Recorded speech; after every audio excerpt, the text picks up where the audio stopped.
TRT World'un ekonomi yorumcusu Copetas, Moody's'in not değerlendirmesine yönelik çarpıcı açıklamalarda bulundu. Kararın çok tepkisel olduğunu ve dünyadaki yatırımcı ve bankacıların bu fikri savunmadığını söyledi.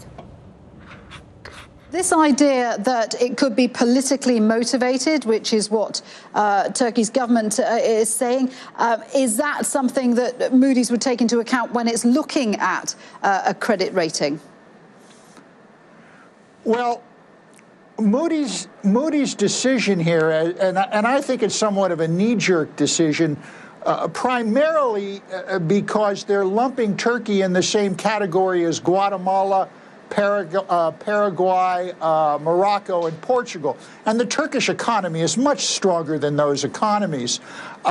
This downgrade is not universally shared by a lot of investors and many banks. And if you stick around for our show, Money Talks, a little later on, we're going to be going into a deeper dive on this because we've been looking at these issues in great detail over the weekend.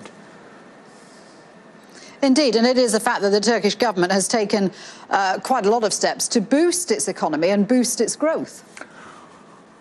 Well, you know, let me tell you the secret ingredient of the Turkish economy, and that's found at Turkey's Ministry of Finance. The Ministry of Finance of Turkey has some of the sharpest international financial strategists around.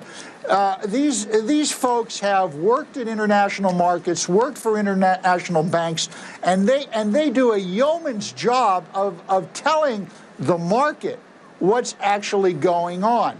So why Moody's and also S&P downgraded Turkey remains a great mystery to a lot of people. Is it a political decision? That's the big question.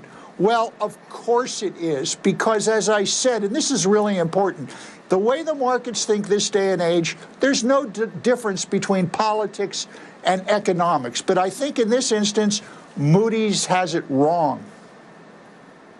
And when we come to credit ratings agencies, Craig, I mean, they seem to have such power, don't they? But they're not above criticism. In fact, they were blamed as playing a significant part in the big financial crisis back in 2008.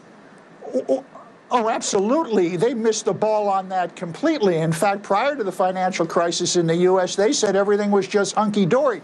These credit agencies are not infallible by any stretch of the word. And quite frankly, these credit agencies, remember, they're Western-oriented, which they should be. They're in the West. They've always had a very difficult time ascertaining financial and political situations outside of the English-speaking world. That's just a reality.